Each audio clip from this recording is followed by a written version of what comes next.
Assalamualaikum. Welcome to Amrad. Recently India के newly appointed army chief धीरज सेठ उन्होंने visit किया है एलओसी का, पर्टिकुलरली पूंछ सेक्टर का। यहाँ व्हाइट नाइट कोर के हेडक्वार्टर का दौरा किया गया और इसके साथ साथ जो न्यू ड्रोन सिस्टम्स, फिर लॉटरिंग म्यूनिशन वगैरह जो इंडियन आर्मी ने इंडक्ट किए हैं और उसे डिप्लॉय किया है पाकिस्तानी बॉर्डर एरियाज के नजदीक, वो इंस्पेक्ट किया है इंडियन आर्मी चीफ ने। इसके साथ साथ बड़ी इंटरेस्टिंग बात भी की है इंडियन आर्मी चीफ ने कि इंडिया को ऑपरेशन सिंदूर 2 और ऑपरेशन स्नो लेपर्ड 2.0 के लिए तैयार रहना चाहिए। ऑपरेशन सिंदूर का तो सबको पता है कि वो क्या था, इंडिया के साथ क्या हुआ, लेकिन ऑपरेशन स्नो लेपर्ड क्या है ये हम समझेंगे। दूसरा, जिस तरह इंडिया इस वक्त बेसिकली तैयारी कर रहा है और जिस तरह हिंट दे रहा है, और रिसेंटली इंडियन आर्मी चीफ का ये बयान बिल्कुल भी हल्के में नहीं लेना चाहिए पाकिस्तान को, बिकॉज जो नया आर्मी चीफ आया है वो कुछ ना कुछ प्रूव करना चाहता है।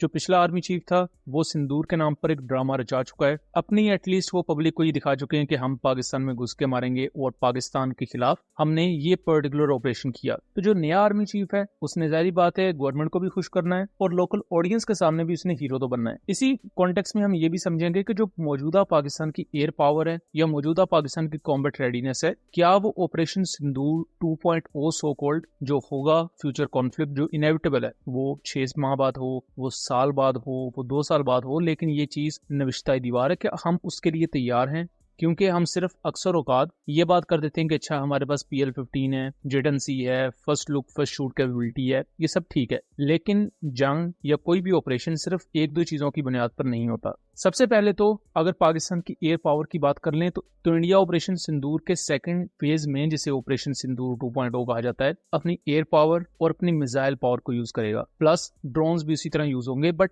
Air power India again use इस वजह से करेगा बिकॉज इंडिया पाकिस्तान के खिलाफ air to air kills perform करने की पूरी कोशिश करेगा। हालांकि इंडिया की ना तो पहले औकात थी एयर टू एयर किल करने की, क्योंकि उनके पास first look first shoot capability थी ही नहीं। दूसरा, उन्होंने PL-15 को बहुत अंडर एस्टिमेट किया। और तीसरा, जो मीटियोर इंडिया को मिले थे वो एक्सपोर्ट वेरिएंट थे जिनकी रेंज 100 किलोमीटर प्लस होती है, 150 किलोमीटर हो सकती है, 140 किलोमीटर हो सकती है। बट इंडिया ये चीज सबको बताता है कि हमारे पास जो मीटियोर BBR मिसाइल्स हैं ये 200 किलोमीटर रेंज को अचीव कर सकते हैं, जो अल्टीमेटली एक्सपोज हो गया उनका क्लेम। तो इंडियन एयरफोर्स को शर्मिंदगी इस बात पर उठाना पड़ी कि साइज में वो बहुत बड़े हैं, इवन चाइना से भी ज्यादा उनको रैंक किया जाता है आजकल। तो उसके बावजूद भी वो पाकिस्तान एयरफोर्स के खिलाफ कंप्लीटली उनकी फ्लीट वाइप आउट हो गई थी और multiple Indian aircraft shoot down हुए। ये वो सब चीजें जो पाकिस्तान कर चुका है, इसलिए इंडिया डेस्परेट है अगले कॉन्फ्लिक्ट में वो पाकिस्तान के कुछ एयरक्राफ्ट शूट डाउन करे, देन वो एक नैरेटिव क्रिएट कर सकेंगे कि भाई देखो हमने भी पाकिस्तान के एयरक्राफ्ट शूट डाउन किए। क्योंकि अभी भी ख्यालों में तो वो 13 एयरक्राफ्ट पाकिस्तान के गिरा के बैठे ही हैं, लेकिन अभी तक मलबा वो एक का भी नहीं दिखा सके। बट उसी के पैरेलल अगर इंडिया के ऑपरेशन स्नो लेपर्ड 2.0 को समझा जाए तो ये गलवान वैली की तरफ इशारा है। 2020 में जो चाइना के साथ क्लैशेस हुए थे, इंडिया के 22 सोल्जर्स उसमें मारे गए थे, पूरी दुनिया जानती है उसे। फिर लेटर ऑन चाइना ने विजुअल्स भी रिलीज किए जो इंडियन सोल्जर्स उन्होंने कैप्चर किए, और आज तक ये एक रियलिटी है ऑन ग्राउंड कि चाइना मल्टीपल इंडियन एरियाज जो डिस्प्यूटेड एरियाज है अरुणाचल प्रदेश के लद्दाख में, उनको कैप्चर कर चुका है। बट मोदी जी के मुताबिक सब चंगासी, तो उस सब चंगासी के होते हुए भी इंडियन आर्मी चीफ को यह पता है कि चाइना के साथ भी एक क्लैश इंडिया का हो सकता है, जिसे उसने ऑपरेशन स्नो लेपर्ड का नाम दिया है। अब जहां तक बात है पाकिस्तान की कॉम्बैट रेडीनेस की, तो जैसा कि मैंने एयर कॉम्बैट की बात की, तो वो बहुत ज्यादा मैटर करती है बिकॉज आज की मॉडर्न वॉरफेयर में एयर कॉम्बैट को बहुत ज्यादा स्टडी किया जाता है। और एयर कॉम्बैट में अगर आप हार जाएं और बेशक बाकी पूरी जंग भी आप जीत जाएं, आपको एज हो एक, बट स्टिल आपको हारा हुआ ही कंसीडर किया जाता है बिकॉज एयर सुपीरियोरिटी ही इस चीज को इंश्योर करती है कि आपकी आर्मी किस तरह परफॉर्म करेगी। इसकी मिसाल हम यूक्रेन रशिया वॉर में देख चुके हैं, इसकी मिसाल हम ईरान और इजराइल की वॉर में देख चुके हैं कि इजरायली और अमेरिकन एयरक्राफ्ट ईरान के ऊपर बिला झिझक फ्लाई कर रहे हैं। इस सब के बावजूद कि ईरान ने कुछ एयरक्राफ्ट शूट डाउन किए, but still Iran air superiority उनकी खत्म नहीं कर सका। इसी तरह इंडिया और पाकिस्तान का यह पूरा मामला है। इंडिया इस चीज से भी खौफजदा है कि पाकिस्तान स्टेल्थ एयरक्राफ्ट बहुत जल्द एक्वायर कर रहा है, लेकिन उसमें भी पाकिस्तान के लिए भी एक अहम चीज ये है कि जो मौजूदा जेटनसी की फ्लीट है, क्योंकि सिर्फ 20 जेटनसी एयरक्राफ्ट पाकिस्तान एयरफोर्स की सर्विस में है, क्या ये आने वाले 1-1.5 साल के लिए इनफ होंगे?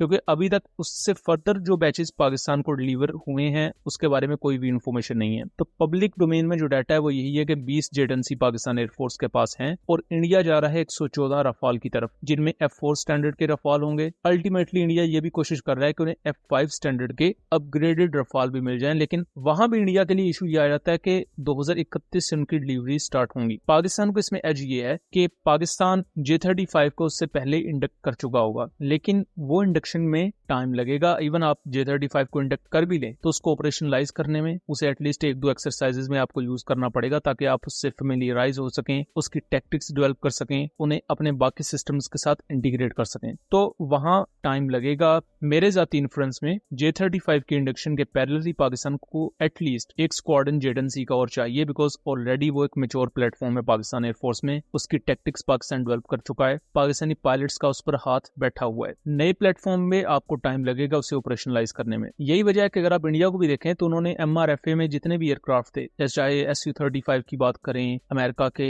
F-16 ब्लॉक 70 का जो F-21 वेरिएंट था उसकी बात करें, वो सब उन्होंने ड्रॉप कर दिए। वो रफाल की तरफ क्यों जा रहे हैं? क्योंकि उन्हें पता है कि कम टाइम में वो रफाल को ऑपरेशनलाइज कर सकते हैं। ऑलरेडी पायलट्स, ऑलरेडी उसके लिए स्पेशलाइज्ड क्रू भी इंडियन एयरफोर्स में मौजूद है, सेम एज पाकिस्तान एयरफोर्स का भी जेट-एनसी के साथ जो केस है। तो नए प्लेटफॉर्म पर बहुत ज्यादा रिलाई करने की बजाय जेट-एनसी के मजीद यूनिट्स इस वक्त जरूरी हैं, क्योंकि एयर पावर बहुत ज्यादा मैटर करती है। फिर दूसरे नंबर पर आपकी जो मिसाइल फोर्स है, ये रॉकेट फोर्स, इंडिया भी इस वक्त बिल्ड कर रहा है एक रॉकेट फोर्स को, पाकिस्तान भी रॉकेट फोर्स को बिल्ड कर रहा है, लेकिन वो ग्राउंड बेस्ड वॉरफेयर का हिस्सा है और वहां भी एज उसको होगा जिसकी एयरफोर्स और जिसकी ड्रोन फोर्स पहले दुश्मन मुल्क के जो ग्राउंड बेस्ड मिसाइल लॉन्चर्स हैं उनको डिस्ट्रॉय कर देगी।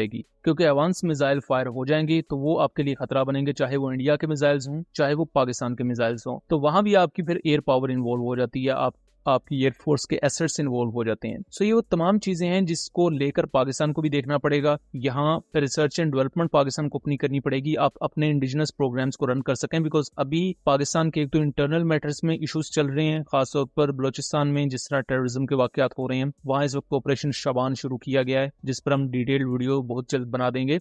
इसके साथ साथ अहम चीज ये भी है कि इकोनॉमिक कंडीशन पाकिस्तान की अच्छी नहीं है, जिसकी वजह से इनफ फंड्स पाकिस्तान के पास नहीं है कि स्टैंड अलोन जाके पाकिस्तान रिसर्च एंड डेवलपमेंट कर सके। तो ज्वाइंट वेंचर्स की तरफ पाकिस्तान को जाना पड़ेगा, चाहे आप चाइना के साथ करें, तुर्किया को ऑन बोर्ड लें, सऊदी अरब को ऑन बोर्ड लें, मुख्तलिफ प्रोजेक्ट्स में। ये सिर्फ कोई एयरफोर्स के प्रोजेक्ट्स में बात नहीं कर रहा, चाहे आर्मी के प्रोजेक्ट हों चाहे नेवी के प्रोजेक्ट हों। तो पाकिस्तान के लिए सॉर्ट ऑफ की टू सक्सेस है जो फ्यूचर में, वो ज्वाइंट वेंचर्स है और स्ट्रॉन्ग अलायंसेस है अपने दोस्त मुल्कों के साथ। सो दोस्तों, ये था एक एनालिसिस। उम्मीद करता हूँ चीजें क्लियर रही होंगी। वीडियो पसंद आई हो तो इसे ज्यादा से ज्यादा शेयर कीजिएगा ताकि इस तरह की मजीद इन्फॉर्मेटिव वीडियोस हम आपके लिए लेकर आ सकें। मिलेंगे अगली वीडियो में, तब तक के लिए अल्लाह हाफिज।